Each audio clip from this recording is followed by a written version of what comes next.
আসসালামু আলাইকুম। সন্ধানে বাংলাদেশ সংবাদ নিউজ পেজ এবং ইউটিউব চ্যানেল থেকে খবর পড়ছি আমি মোছাম্মদ আকলিমা আখি। চাঁপাইনবাবগঞ্জ পৌর বিএনপির দ্বিবার্ষিক সম্মেলন অনুষ্ঠিত।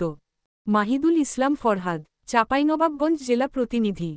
চাঁপাইনবাবগঞ্জ পৌর শাখা বিএনপির দ্বিবার্ষিক সম্মেলন মঙ্গলবার 11 ফেব্রুয়ারি সকাল থেকে বিকাল পর্যন্ত পৌর বিএনপির আয়োজনে চাঁপাইনবাবগঞ্জ ক্লাবে টাউন ক্লাব চত্বরে এই সম্মেলনের মাধ্যমে কমিটি গঠন করা হয়। এতে কমিটি ঘোষণা করা হয়নি। পরে নেতৃবৃন্দ সদস্যদের নিয়ে ভোটের মাধ্যমে কমিটি দেয়া হবে বলে জানান। পৌর বিএনপির আহ্বায়ক সারোয়ার জাহানের সভাপতিত্বে প্রধান অতিথি বক্তব্য রাখেন রাজশাহী বিভাগ বিএনপির সাংগঠনিক সম্পাদক অ্যাড. সৈয়দ শাহিন শওকত। সকাল 11টার দিকে জাতীয় সঙ্গীত ও দলীয় সঙ্গীত পরিবেশনের মধ্য দিয়ে দলীয় পতাকা উত্তোলন ও শান্তির প্রতীক পায়রা উড়িয়ে সম্মেলনের শুভ উদ্বোধন করা হয়। চাঁপাইনবাবগঞ্জ পৌর বিএনপির সদস্য সচিব এইচ.এম. জামাল বাচ্চুর সঞ্চালনায় প্রধান বক্তা হিসেবে বক্তব্য রাখেন চাঁপাইনবাবগঞ্জ জেলা বিএনপির আহ্বায়ক গোলাম জাকারিয়া জাকা।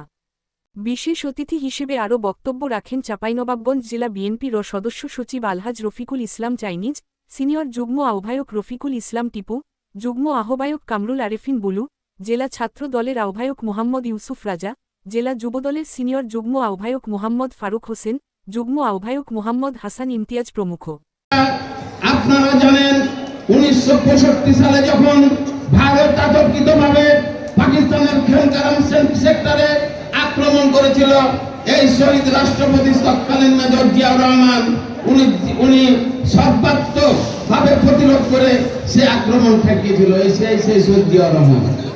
আপনারা জানেন 1971 সালে এদেশে যখন স্বাধীনতা একজন বিজ্ঞ আইনজীবী চাঁপাইনবাবগঞ্জ পৌর আইনজীবী ফার্ম আর উপস্থিত আছেন আমাদের চাঁপাইনবাবগঞ্জ সদর সভাপতি এবং একাত্রিত করার নায়ক তিনি আমার সদস্য সচিব জনাব চাইনিজ গোলাম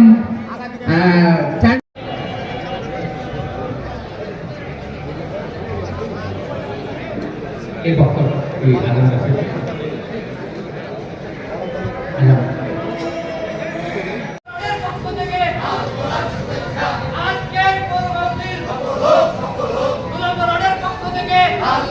আমাদের পরবর্তী খবর দেখার আমন্ত্রণ জানিয়ে এখানে শেষ করছি। সুস্থ থাকবেন, ভালো থাকবেন এবং সন্ধানে বাংলাদেশ সংবাদের সাথে থাকবেন।